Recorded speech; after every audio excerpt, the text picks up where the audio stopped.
नमस्कार दोस्तों, मैं संजीत और फिर से हाजिर हूँ। मैं गुरुजी हैं धर्मपाल मलिक जी, जिनसे उनके साथ और मेरा सौभाग्य है, क्योंकि आपने पहले भी वीडियो में देखा होगा बहुत सारे मुद्दे डिस्कस हुए। हरियाणा कहाँ से बना या पुरानी कहावतें डिस्कस हुई, सांग के बारे में हमने बताया। तो आज मेरा मिलना हुआ दोबारा। मेरे मन में बहुत वक्त से मैंने ना एक बार एक अदम गोंडवी की एक कविता पढ़ी थी। आइए महसूस करिए जिंदगी के ताप को, मैं चमारों की गली तक ले चलूंगा आपको। एक कास्टिज्म की बू थी उस कविता के अंदर। और फिर एक सवाल आया कि पॉलिटिक्स के अंदर जात का बहुत, एक कास्ट का बहुत बड़ा रोल होता है, धर्म के अंदर कितना रोल होता है। तो बहुत सारे तमाम सवालात जब जहन में आए तो सोचा कि क्यों ना किसी ऐसे के साथ डिस्कस किया जाए जहां नॉलेज भी हो, पढ़ा भी हो, किताबों से देखा हो, ऐसी कोई सुनी सुनाई प्रथाएं या जो कहानियां हम वो ना बताएं। तो मेरा सौभाग्य है, गुरुजी से मैं मिला हूं, तो तमाम सवालात रहेंगे मेरे। और नमस्कार गुरुजी। नमस्कार। थैंक यू सो मच एक मौका देने के लिए। तो मतलब स्टार्ट वहीं से करते हैं। अपना डिस्कस हुआ था, कई बार फोन पे होता रहता है भाई, मतलब ये जात आई कड़त है। अब एक चीज और देखी होगी, सरनेम बहुत सारे, कई जात हम पाओ सेम सरनेम। तो स्टार्ट यहीं से है कि जाति मतलब है क्या, इसका संबोधन ये आई कहाँ से। देखिए, इसके लिए पहले हमें थोड़ा बैकग्राउंड को समझना पड़ेगा। हम सबको पता, पहले आदमी जंगलों में रहता था और वो शिकार करता था। शिकार के लिए आदमी और औरत दोनों जाया करते थे। लेकिन जब उसने देखा भाई एक ग्रुप के अंदर जो नहीं 10 तो औरतें हैं, 10 आदमी हैं, तो आदमी तो मर जाते तो इतनी बड़ी बात नहीं थी, औरतें मर जाती। तो उसने देखा भाई कबीले में अगर 100 आदमी हैं, 10 आदमी और 100 औरतें हैं, तो 100 औरतें एक साल में 100 बच्चे पैदा कर सकती हैं। हाँ। और आदमी जो नहीं 100 है, औरतें 10 हैं, तो वो एक साल में 10 ही बच्चे पैदा करेंगी। हाँ। इसलिए औरत ज्यादा कीमती है। आदमी ने उसको गुफाओं में छोड़ना शुरू कर दिया और खुद उसने जो नहीं शिकार के लिए जाना शुरू कर दिया, ताकि कबीले का जो नहीं वो बढ़ता रहे आकार। क्योंकि डार्विन ये कहता हर जीव के अंदर ये प्रवृत्ति है कि वो अपनी संख्या को बढ़ाना चाहता है। तो इस तरह से आदमी की डोमिनेंस बढ़ती रही। फिर उसने पाया कुत्ते को शिकार में मदद के लिए। आज भी जो जोराष्ट्रियज्म को मानते हैं, उसके अंदर ईरान से है जो राष्ट्रीयम, ये पारसी लोग, वो कुत्ते को पवित्र एनिमल मानते हैं, जैसे हम हिंदू गाय को मानते हैं। अच्छा। इसलिए कुत्ता ऐसा एनिमल था जो सबसे पहले पालतू बनाया गया जिसको। और वो कुत्ते का मीट नहीं खाते, बहुत से लोग नहीं खाते मिलेंगे आपको। अच्छा, लेकिन कुत्ते का मीट भी खाते हैं? ये नागालैंड के अंदर, इंडिया के अंदर ही खाते हैं। अच्छा। कुत्ता दिखाई दे जो तो पकड़ कर मारेंगे। फिर बनाया गाय को पालतू। गाय को पालतू क्यों बनाया? गाय एक तो साफ सुथरा जीव है, आपको गाय कभी कीचड़ में लिपटी नहीं मिलेगी, गोबर में नहीं बैठेगी, मूत के छींटे नहीं मारेगी। साफ सुथरा जीव है और शाकाहारी जीव है। और गाय का दूध हल्का होता है भैंस के मुकाबले, जो माँ के दूध का सब्स्टिट्यूट हो सकता है। अच्छा। इस तरह से फिर उसने भेड़ बकरियों को वो बना। तो पशुपालन पहले आया। पशुपालन पहले औरत को संभाला, फिर पशुपालन आया। पशुपालन के बाद आई एग्रीकल्चर। कोई खेती बाड़ी 10,000 साल पहले आदमी ने खेती बाड़ी करनी शुरू करी। फिर गाय के बछड़ों को पालतू बनाया। ठीक है। इससे पशुपालन से आदमी को एक सुरक्षा मिल गई। बस शिकार नहीं मिले तो भी भूखा नहीं मर सकता, दूध मिल रहा है नहीं अपने पशुओं में से भी एक का मार लिया, खा लिया कबीलन है, उसको एक ऐसी सुरक्षा मिल गई। अब भूख से कम कोई आदमी नहीं मरेगा कबीले। फिर उसने खेती कर ली। खेती से और ज्यादा स्वामित्व वो आ गया, स्थायित्व। फिर जब उसने खेती करी, वो इकट्ठे रहने लग गया, मेरा खेत, मेरी गाय, मेरा कुत्ता। तो फिर कार्ल मार्क्स ये कहता है रिश्ते प्रॉपर्टी के साथ जुड़े हैं। प्रॉपर्टी आई तो रिश्ते बन गए। वह मेरी पत्नी, मेरे बालक। अगर मेरा बेटा मेरे को इसलिए बाबू कहता क्योंकि मेरी प्रॉपर्टी उसको जाएगी, या वो मेरे लिए इसलिए, मैं भी उसको इसलिए पालता हूँ वह मेरा कोई वारिस हो। अगर ये प्रॉपर्टी के रिश्ते नहीं हो तो हो सकता समाज के अंदर टूट फूट शुरू हो जाए। अच्छा, कब्जा तो मतलब फिर अपना ये उस टाइम सामूहिक होती थी। हाँ। भाई औरतें, समाजवाद था एक तरह का, कोई आदमी किसी औरत को ले जाओ, औरत किसी आदमी को ले जाओ, और बच्चे पैदा हो जाते थे। ठीक है। तो इससे जो है नी श्वेत केतु नाम का एक ऋषि हुआ है जिसने ये हिंदुस्तान के अंदर मैरिज सिस्टम चला। उसकी माँ को उसकी आंखों के सामने, जैसे 15-16 साल की बच्चा हो जाता है, वो 41 साल की थी जब एक आदमी आया, उसका बाबू बेटा था, वो बिरबल कहने लगा उसकी माँ को चल। श्वेत केतु ने इतराज किया, उसका बाबू बोला समाज का यही नियम है। तो उसने कहा ये तो बड़ा गलत नियम है। तब से ये मैरिज सिस्टम आया। कोई और बंदा आया और आया समाज का, कोई भी किसी को ले जाओ, ये पैट्रिय कानून था सोसाइटी का। लेकिन श्वेत केतु ने फिर ये मैरिज सिस्टम चलाया, ऐसा तारीख के अंदर मिलता है। ठीक है। फिर आया धर्म। अच्छा, जैसे आदमी खेती खाती करने लग गया, जंगलों में घूमता था, वो डरता था। सबसे पहले ज्यादा आदमी मरते थे सांप के काटने से। ठीक है। इसलिए उसने सांप की पूजा करनी शुरू कर दी। तो नाग पंचमी आपने देखा होगा, गुग्गे की पूजा देखा होगा। एक है मनसा देवी। मनसा का मतलब है सांपों की देवी, जो सांपों के काटने से रक्षा करती है। फिर उसने बिजली को देखा, तो प्रकृति की पूजा करने लग गया आदमी। और प्रकृति की पूजा के शुरू होती है वेदों से। वेदों में सबसे पुराना ऋग्वेद, और ये हमारे हरियाणा के अंदर ही लिखे गए थे। इसको ब्रह्मवर्त कहते थे, जमुना नदी और सतलुज नदी के बीच के इलाके को। और इसके अंदर एक सरस्वती नदी बहती थी, आज से कोई 4000 साल पहले। उसके किनारों के ऊपर वेद लिखे गए थे। अच्छा। लेकिन वो पहाड़ों की उथल पुथल के कारण बंद होगी। ऐसा जो है नी राम साय वर्मा लिखता है, जिसने किताब लिखी द थरी लाल जोफरियाना, है मेरे पास वो किताब। ठीक है। वेदों के अंदर जो है नी वर्ण सिस्टम है। आदमी 4 वर्ण बन गए, ब्राह्मण, क्षत्रिय, वैश्य और शूद्र। और ये बने काम के आधार पर, डिवीजन ऑफ लेबर, जिसको श्रम विभाजन कह सकते हैं। ठीक है। और इन 4 वर्णों से ही फिर काम धंधे बढ़ते रहे। आगे आगे जातियां, वो धंधों के आधार पर जातियां बन गई। जैसे लोहे का काम करने वाला लुहार बन गया, सोने का काम करने वाला सुनार बन गया। कुंभ में नहीं होता घड़ा। अच्छा। घड़े बनाने वाला, कुंभ का जो बनावा, जो घड़े बनावा, मिट्टी का काम करे, वो कुम्हार बन गया। चमड़े का चमार, चमड़े का चमार बन गया। हाँ। इस तरह से धंधों के आधार पर जातियां बन गई। ठीक है। और आज हिंदुस्तान के अंदर लगभग 3000 जातियां हैं। मतलब जातियां कोई आइडिया, जैसे 1000 साल पहले या कोई आइडिया कितने साल पहले? मतलब ना 3000 साल पहले, ऐसा किताबों में लिखा है। किताबों में 3000 साल पहले ये जातियां बननी शुरू हो गई थी। अच्छा। फिर आया ये गोत कैसे बने। जब जातियां आएगी तो सबसे पहले जो नहीं ब्राह्मणों ने अपने गोत को शुरू किया। ये किताब है A.L. बासम की, the wonder that was India. वो चमत्कार जो भारत था, उसने 1954 में लिखी थी। ठीक है। और वो जो नहीं हिस्ट्री का लेक्चरर था, लंदन में ये किताब लिखी थी। और जो नहीं आपने कभी हम पढ़े, इसके अंदर जो नहीं कास्ट के ऊपर पूरा चैप्टर है। अच्छा। और जिसके अंदर ये लिखता है, अंग्रेज था वो, और इंडिया के अंदर ही 1986 में मरा था, शिलोंग में, गोत्रा। जैसे इसके अंदर ये गोत का चैप्टर है,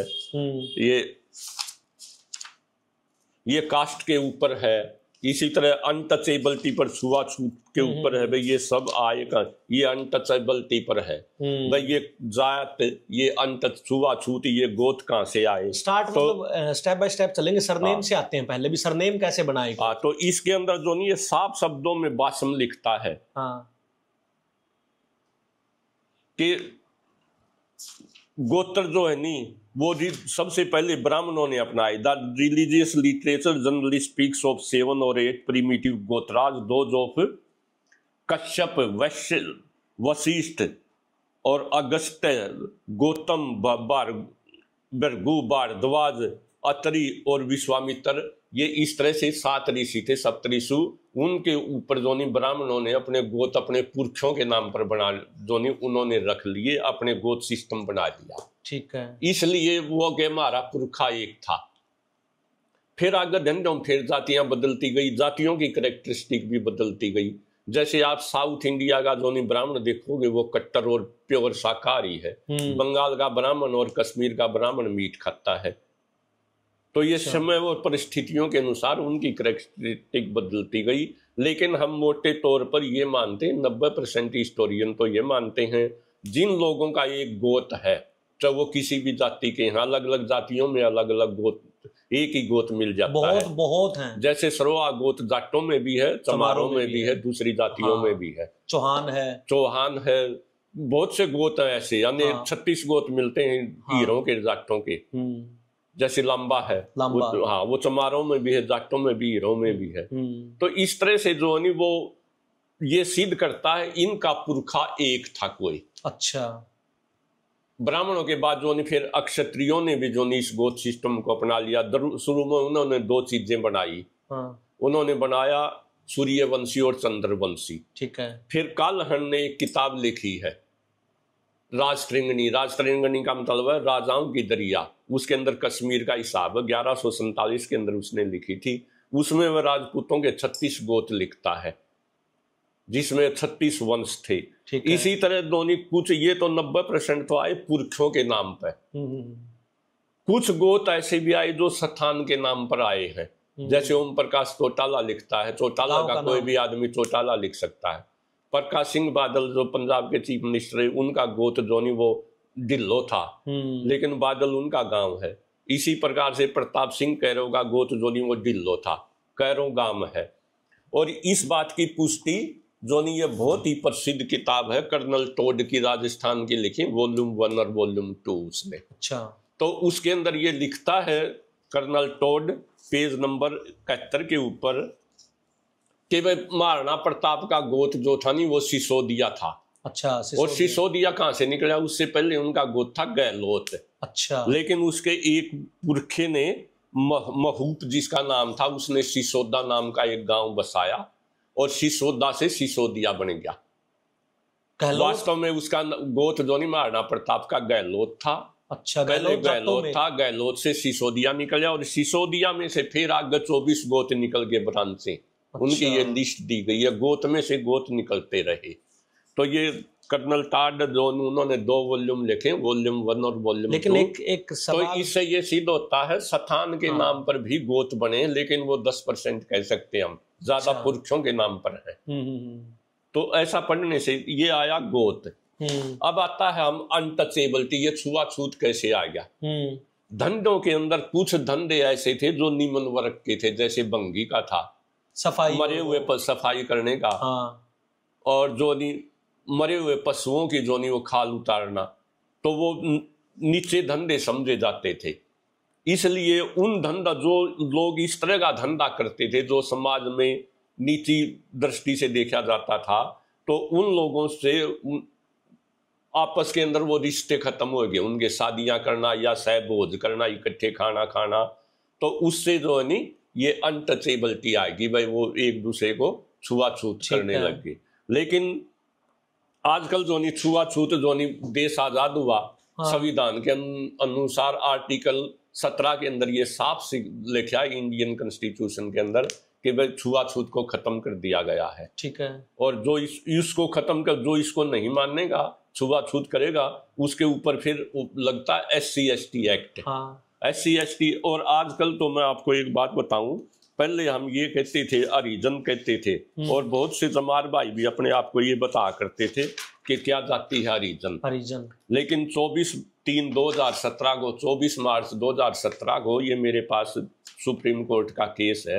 मंजू देवी एक लड़की थी धोबियों की, उसने केस डाला। इस केस का नाम है मंजू देवी वर्सेस ओंकारजीत सिंह आलूवालिया। भाई इसने ओंकारजीत सिंह ने मेरे को धोबन कहा, मेरे को हरिजन कहा।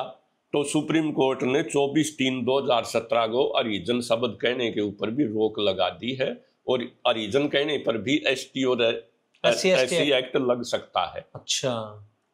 तो इस तरह से ये गोत कैसे बने, जातियां कैसे बनी, अनटचेबिलिटी कैसे आई, इसको और कितना ही डेवलप करते चलो। मेरे पास ये और हैं, 2 किताबें और हैं। जैसे ये जाति प्रश्न के समाधान के लिए, एक ये है जातियों का खिलाफ। तो जातियों के ऊपर अनेक किताबें लिखी गई हैं, लेकिन ये हिंदुस्तान की हकीकत है। आज नेताओं के पास 2 ही बड़े, सबसे बड़े हथियार हैं, अंग्रेजों वाली नीति डिवाइड एंड रूल, और वो हथियार हैं, एक तो धर्म का हथियार, धर्म के नाम पर तोड़ो, हिंदू मुस्लिम के नाम पर समाज को तोड़ो, और एक है जाति का हथियार, जातियों के नाम पर लोगों को तोड़ो और राज करो। तो इस छुआछूत के कारण या जातिवाद के कारण हमारे हिंदुस्तान में इतना नुकसान हुआ हमारा कि हम 800 साल तक गुलाम रहे हैं। और ये छुआछूत ये नहीं है कि केवल हिंदू धर्म वालों के ही हो, मुसलमानों को भी मलेच्छ कहते थे। अच्छा। जब इस देश के चाहे मुसलमान वो राजा महाराजा था, उसके साथ भी खाना खाना लोग हमारे जो नहीं ब्राह्मण लोग पसंद नहीं करते थे, ना वो खाते थे। अच्छा। क्योंकि मुसलमानों को भी मलेच्छ कहा जाता था। मलेच्छ से कोई आपका न शादी रिश्ते होंगे, न सहभोज होगा, इकट्ठा खाना खाया जाएगा। और पाकिस्तान बनने का एक कारण जो नहीं सबसे बड़ा कारण अनटचेबिलिटी भी था। अच्छा। क्योंकि मुसलमानों के साथ हम जो नहीं वो खाना पीना नहीं करते थे, उनको अछूत समझते थे। अच्छा, अब मैं सवाल पूछता हूँ, जाति और धर्म का मतलब कितना संबंध है? ऐसा है भाई, लोगों ने बड़ा, संतों ने, महात्माओं ने, धर्म के ठेकेदारों ने या धर्म की नींव रखने वालों ने, सब ने जाति पाति का विरोध किया है। सबसे पहले धर्म आता है जो नहीं बौद्ध धर्म। बौद्ध धर्म जो कोई 2500 साल पहले, जैसे महात्मा बुद्ध का जन्म 563 ईस्वी पूर्व हुआ था, 2500 साल पहले सबसे पहले आवाज उठाई उसने। अच्छा। ब्राह्मणवाद के खिलाफ, छुआछूत के खिलाफ। भाई जाति के नाम पर शोषण जो नहीं वो बिल्कुल टोटली रोंग है। और उसने जो नहीं एक अछूतों, जो नीचे तबके के लोग थे, शूद्रों को, उसने उनको भिक्षु भी बनाया और भिक्षुणी भी बनाया। और जो उसके वो होते थे मठ होते थे, उनमें किसी भी जाति का और किस लोग जो नहीं वो प्रवेश करता था, और उसने छुआछूत को खत्म किया। अगर आप सिख धर्म को पढ़ोगे तो गुरु नानक जी ने लंगर सिस्टम चलाया। लंगर सिस्टम चलाने का मतलब भी ये था सभी जातियां बराबर हैं। और जो है नहीं आप कबीरदास को पढ़ोगे, जाति न पूछ जात न पूछ, रैदास को पूछोगे पढ़ोगे, वो कहेंगे जात न पूछे सादगी ले लीजिए ज्ञान, मोल करो तलवार का पड़ी रहन जो मान म्यान। इसी तरह कबीरदास जी कहते हैं जाति पाति पूछे ना कोई, हरि को बजे सो हरि कोई। लेकिन ये धर्म जो है नहीं हिंदुस्तान के अंदर कम से कम जाति पाति को खत्म नहीं कर सकिया। क्यों नहीं कर सकिया? सबसे पहले जो नहीं ईसाई धर्म जब केरल के अंदर फैला तो वहां ब्राह्मणों ने अपनाया। लेकिन आप अब भी केरल के अंदर देखोगे, आज तो चर्च भी केरल के अंदर जो नहीं ऊंच वर्ग के ईसाइयों की अलग चर्च और नीची वर्ग के, मतलब ईसाइयों में भी है ये? ईसाइयों में भी है। और इस्लाम के अंदर इस्लामिक ब्रदरहुड, इस्लाम के मुसलमान धर्म को मानने वाले ये कहते हैं हमारे अंदर तो जाति पाति है ही नहीं। वो ये तो मैं मान सकता हूँ उनमें छुआछूत नहीं है, सबका जो नहीं मस्जिद में प्रवेश है, सब खाना भी इकट्ठा खा लेते हैं, लेकिन शादी वहां भी नहीं होती। रांगड़ जो मुस्लिम राजपूत है वो मुस्लिम जाट के साथ नहीं शादी करता, जाट तेली के साथ नहीं शादी करता, तेली तरखान के साथ नहीं करता। इसका मतलब जाति उनमें भी है, यो की यो जातियां। अच्छा। हमारे हिंदुस्तान से ही तो गए हैं, वो एक ही था। इसका मतलब इस्लाम में भी जाति पाति खत्म नहीं हुई, हिंदू धर्म में तो है ही जाति पाति।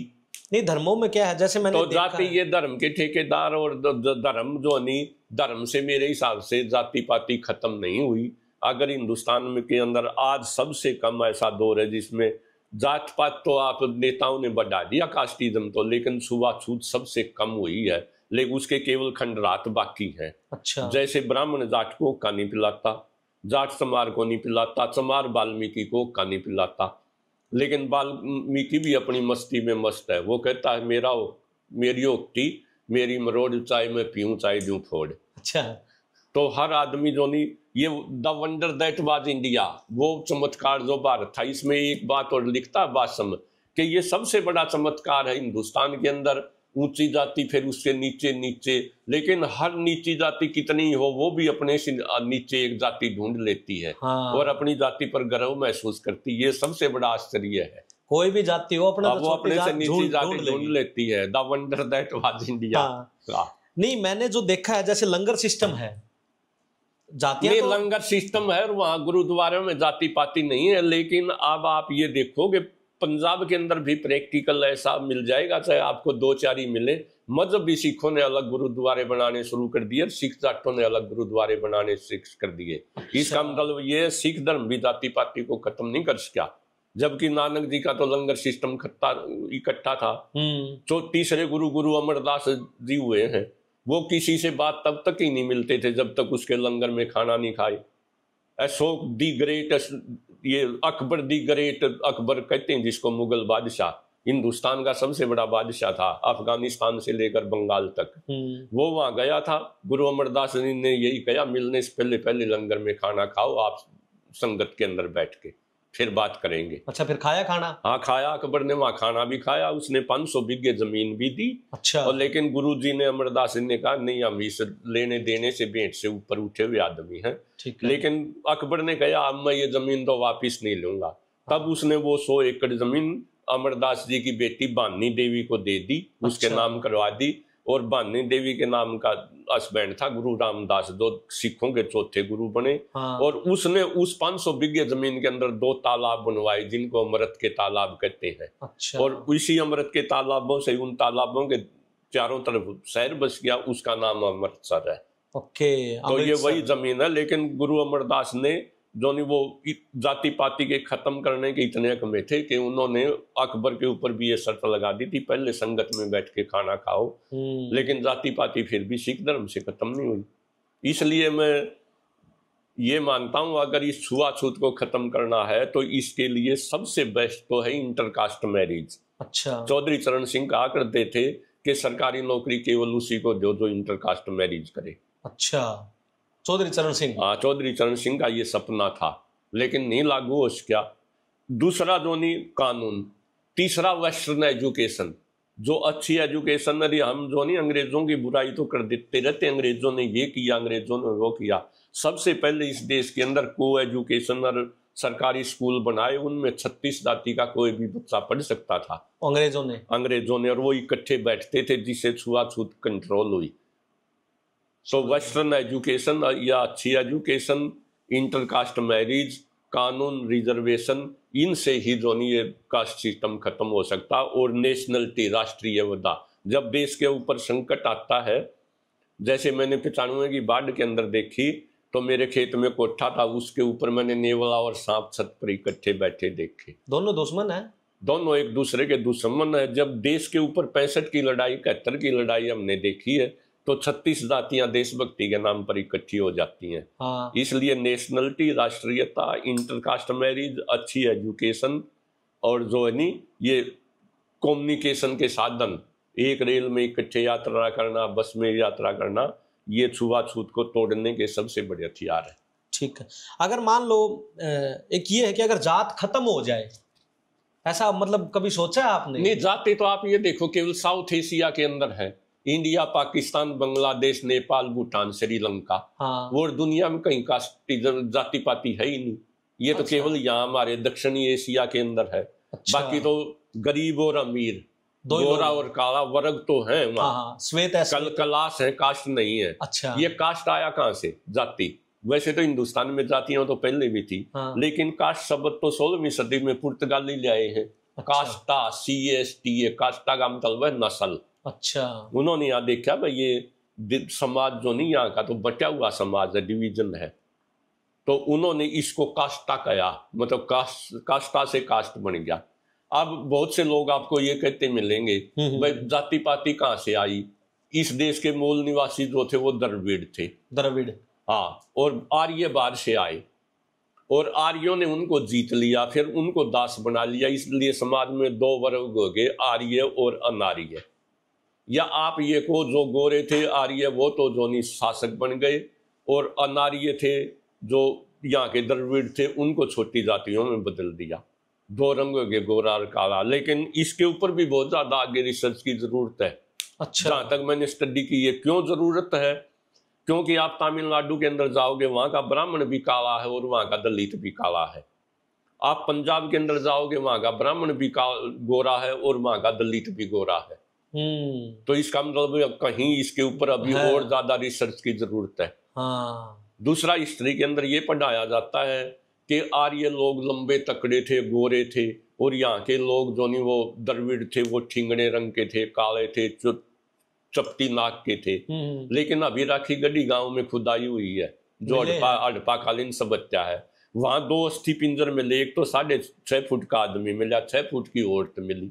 जबकि हड़प्पा कालीन सभ्यता आर्यों के आने से पहले की है। इसका मतलब इस पर भी अभी रिसर्च की जरूरत है। बाकी है। तो रिसर्च अभी जो नहीं हिंदुस्तान के अंदर हमारा सबसे बड़ा दुर्भाग्य ये है, हम जो है नहीं वो यहाँ तक कि किताबें भी किसी से मांग जाए तो वो वापस नहीं देते, और हो सकता हम उसको पढ़े भी ना, केवल सजाते हैं शोकेस में। हाँ, ये बहुत बहुत चीजें हैं ये। तो हमारी पढ़ने की, रिसर्च करने की आदत बहुत कम है। ये देखो जो AL बासम है वही यहाँ रिसर्च के लिए ही आया हुआ था एशियाटिक सोसाइटी के स्कॉलरशिप पर। हाँ। और 72 साल की उम्र में 1914 में वो पैदा हुआ था, 1986 में इंडिया में मर गया। हाँ। तो उन लोगों को वो एक्चुअल में मेहनत करते हैं और साइंटिफिक सोच पे, वैज्ञानिक आधार के ऊपर सोचते हैं। एक और चीज है गुरुजी, इस सवाल में से थोड़ा सा हटके है, जो आज की युवा पीढ़ी है, किताबें छोड़ दी, फोन आ गया, थोड़ा बहुत देखा है, अधूरी नॉलेज है, मतलब जिसका इंटरेस्ट है ना उसको भी अधूरी नॉलेज है, तो वो मतलब दोबारा से किताबें कैसे पढ़ना स्टार्ट कर सकते हैं? नहीं यार, वीडियो तो एक, जैसे ये मैं वीडियो बनाता हूँ उसके अंदर एक इशारा है, बस जैसे किताबों के नाम बता दिए, वो किताबें वीडियो किताबों का सब्स्टिट्यूट नहीं हो सकती। ठीक है। और जो नहीं इनके वीडियो के अंदर बहुत सा मटेरियल तो ऐसा होता है जो ऑथेंटिक नहीं होता, सुना सुनाया होता है। हाँ। किताबों के अंदर जो लिखता है उसके ऊपर कॉपीराइट भी हो सकता है, और आप फिर भी जो नहीं अच्छा राइटर जो नहीं ऑथेंटिक हिस्ट्री जिसको कहते हैं वो आदमी को पढ़नी चाहिए। अब मैं वीडियो देखता भी हूँ, सुनता भी हूँ, और वो उसके तो बना भी दूं, लेकिन फिर भी किताबें ये पढ़ता हूँ। मेरी आप देख रहे हो पर्सनल लाइब्रेरी है, पूरा रूम। आप ये देखो, बाबा साहब अम्बेडकर को हम ये कहते हैं संविधान बने, 50,000 किताबें थी उसकी पर्सनल लाइब्रेरी में, उसने सारी पढ़ रखी थी। 50,000 किताबें। ये जो है नहीं आजकल ये रजनीश की वीडियो चल रही है, बहुत से बच्चे उसको पसंद भी करते हैं। उसकी किताब उसने 50,000 किताबें पढ़ रखी थी, वह में नहीं वो वैसे बोल देता था। हाँ। तो किताबें जो है नहीं वो अपने आप में ज्ञान है कि हम ये कह देते हैं ये तो मैकाले की एजुकेशन है, इसने भट्ठा बैठा दिया। हाँ। अरे भट्ठा तो मैं तो ये कहता हूँ उस एजुकेशन, आप वेद को ले, हिंदुओं का है, गीता को ले, कुरान शरीफ को ले, किसी और भी धर्म, गुरु ग्रंथ साहब जी को ले लो, बाइबल को ले लो, किसी के अंदर ये नहीं लिख रखा सुई या बटन कैसे बनता है। हाँ। किसी भी किताब में भाई ये हम जो वीडियो बनाने लग रहे, ये कैमरे हैं, ये फोन है, ये बिजली है, ये पंखा है, किसने दिया? सब इसी शिक्षा की तो देन है, इसी एजुकेशन की देन है। समझ गया, जिसकी वजह से मतलब ये सब चीजें बनी, दो चीजें हुई। चलो, पॉलिटिकल कितना इफेक्ट है जात का? ऐसा है, इन जाति पाति का जो नहीं, कास्ट अनटचेबिलिटी तो कम होगी, कास्टिज्म बढ़ गया। कैसे भाई? छुआछूत तो अब मेरे खेत में जब मैं जाता हूँ या कहीं भी, आप जाति की दो विशेषता है। हाँ। एक तो भोजन इकट्ठा करना, एक विवाह सिस्टम, मैरिज। आप अपनी जाति में ही शादी करोगे, दो मेन कैरेक्टरिस्टिक है। शहरों में आप देखोगे अब तो टेंट लगा हुआ, खाना कोई खाओ, ये तो इसका मतलब यो नहीं किसी भी जात का खाओ, किसी भी धर्म का खाओ, इकट्ठा खाते हैं। इसका मतलब अनटचेबिलिटी कम हुई है, लेकिन शादी फिर भी खुद की जाति में ही करते हो। जाति जो कभी नहीं जाती, जो कभी नहीं जाती, कास्ट जो नहीं जाती, बाई बर्थ है। मैं अगर मेरा धर्म बदल लूं, मुसलमान बन जाऊं, तब भी मैं जाट ही रहूंगा। और जो नहीं जाति वो तो जन्म से है, पैदा होने से मरने तक, चाहे आप धर्म बदल लो, चाहे प्रोफेशन बदल लो। मेरे पिताजी खेती करते थे, मैंने नौकरी की है, मैंने मेरा धंधा भी बदल लिया, लेकिन फिर भी मैं मेरी जाति, आदमी चाहे तब भी अपनी जाति को नहीं बदल सकता। जाति को कभी नहीं जाती, और नेता लोग इस बात का फायदा उठाते हैं। जातिवाद का मतलब है किसी जाति के प्रति निष्ठावान होना। तो ये किसी भी आदमी में ऐसा, man is the child of environment, आदमी वातावरण का बच्चा है। But tuition fees very high, वो बहुत ज्यादा तजर्बे सीखता है। आदमी ये जाति पाति के बंधनों का आदमी को छोड़ना तो पड़ेगा, क्योंकि इतिहास गवाह है इस जाति पाति की लड़ाइयों के कारण हम 800 साल तक गुलाम रहे हैं। इसलिए राष्ट्रीयता जिसको कहते हैं नेशनलिटी, वो जाति पातियों को तोड़ने का सबसे बड़ा हथियार है। तो इलेक्शन में तो इफेक्ट होता है, लेकिन इलेक्शन के तो बदलते रहते हैं, वो दैट इज सेपरेट इशू। चलो, बहुत लंबा हो जाएगा वीडियो। आप मतलब विजन क्या लगता है? कितने मिनट का हो गया भाई? कोई नहीं, बस चलो कोई नहीं, चलो। हाँ, आपको क्या लगता है, मतलब आने वाला टाइम आपके हिसाब से, जितना आपने देखा है, जैसे पहले आपने टाइम देखा, नहीं आने वाला हिसाब जो है नहीं, जो जातियां पातियां कम होंगी। ठीक है। क्यों कम होंगी? क्योंकि जो शहरों में पढ़े लिखे बच्चे हैं वो 1980 तक तो जो के बाद तो जो इंटरकास्ट शादियां होने लग गई थी। मेरे बच्चे, अंकल कोई मेरे गांव से आएगा, अंकल मलिक, वो भी बराबर है, अंकल मदान आएगा, वो भी बराबर है। ये गांव में ज्यादा ज्यो ज्यो एजुकेशन फैलेगी तो ये कम होगा, जातियां कम होंगी। हाँ। और सोशल कास्ट जो है नी, आदमी का सोशल स्टेटस जो है नी, वो इकोनॉमिक आधार भी तय करता है, उसका पदर इकोनॉमिक। पहले आप देखोगे वेदों के मनु कहता है, मनु स्मृति जिसका विरोध होता, मनु ये कहता है कि शूद्र वर्ग के लोगों को न तो वेद पढ़ना चाहिए और न सुनना चाहिए, और न उनको प्रॉपर्टी राइट है, प्रॉपर्टी का अधिकार है। क्यों लिखता हुआ अपने मनुस्मृति में लिख रखा है, इसलिए उसका विरोध है। अच्छा। उनका काम तो सेवा करना है। बाबा साहब ने जलाया था। हाँ, बाबा साहब ने जलाया था। और बाबा साहब को तो आप ये देखो 1935 के अंदर उसने डिक्लेयर कर दिया था बाबा साहब ने कि मैं हिंदू धर्म में पैदा तो हुआ हूँ लेकिन मरूंगा नहीं। और 1956 के अंदर जो नहीं वो 4 लाख आदमियों को अपने फॉलोवर को लेके और बौद्ध धर्म में शामिल हो गए थे बाबा साहब। अच्छा, अपने 4 लाख फॉलोवर के साथ उस जमाने में। चलो, मेरा तो यही है भाई कि इंसान पैदा हुए हैं, इंसान ही रहे। हाँ, बस इंसान जो नहीं, हम इंसान हैं, इंसान का इंसान से हो भाई, नस्ल इंसान है। हमारी ब्रीड जो नहीं, हमारे पैदा होने का भी एक ही रास्ता है और जाने का भी एक ही रास्ता है। ये सांस चल रही है तो यहाँ, और सांस रुक गई तो वहां। सिर्फ एक सांस का फर्क है यहाँ और वहां में। इसलिए हम जो नहीं इंसान है, हमारी जाति इंसान है, हमारा धर्म इंसानियत है, और इंसान का इंसान से हो भाईचारा, यही पैगाम हमारा। हम तो इसी बात का प्रचार करते हैं भाई। और हम तो जात पात धर्म से ऊपर उठे हुए आदमी हैं। हालांकि जो भी आदमी सोच, वैज्ञानिक सोच का आदमी होगा, उसको बहुत से लोग ये भी कह देते हैं ये तो कम्युनिस्ट है। अच्छा, लेकिन मैं ये कहता हूँ महात्मा बुद्ध जिसने के नाम से बौद्ध धर्म चल पड़ा, सबसे पहला वैज्ञानिक सोच का आदमी, क्रांतिकारी अगर इस देश के अंदर कोई पैदा हुआ तो वो महात्मा बुद्ध था। और एडविन अर्नोल्ड ने एक किताब लिखी है द लाइट ऑफ एशिया, उसके अंदर ये डिस्कवरी ऑफ इंडिया जो नहीं, जवाहरलाल नेहरू की किताब है जिसके ऊपर भारतीय खोज वो भी बने थे। अच्छा। और इसके अंदर वो लिखता है भाई द लाइट ऑफ एशिया, वो लाइट ऑफ एशिया के अंदर महात्मा बुद्ध की वो है जीवनी। अच्छा, उसके ऊपर तो महात्मा बुद्ध पहला ऐसा आदमी था जो वैज्ञानिक सोच का आदमी था। वो ये कहता है, जैसे आप बाइबल को पढ़ोगे या ईसाई धर्म के अंदर ये लिखा है, ईसा मसीह जो था, I am son of God, मैं भगवान का बेटा हूँ। अगर आप इस्लाम को पढ़ोगे उसके अंदर पैगंबर साहब ये कहते हैं मैसेंजर ऑफ गॉड। भाई अल्लाह जो है नहीं वो फरिश्ते भेजता है अपने संदेश देकर, वो फरिश्ते मेरे को बताते हैं, मैं आगे लोगों को बताता हूँ। यही कुरान है। लेकिन ऐसा पहला जो नहीं धर्म का या थिंकर कहो या उसे साइंटिस्ट कहो, केवल महात्मा बुद्ध ऐसा कहता था, भाई मैं जो है नहीं इसे आम आदमी के पैदा हुआ हूँ और मैं आम आदमी ही हूँ। और महात्मा बुद्ध जो नहीं वो ना तो आत्मा को मानता। अच्छा। जैसे गीता के अंदर लिखा है नहीं भाई, आदमी का जो आत्मा कभी नहीं मरती। जैसे कपड़े बदल दो, शरीर तो ऐसे ही है।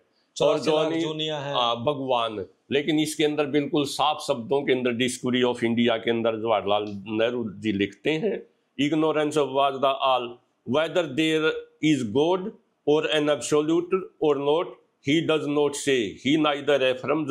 महात्मा बुद्ध ना तो ये कहता भगवान है, ना ये कहता नहीं है। अच्छा। वो तो ये कहता है भगवान जो है नहीं है या नहीं है।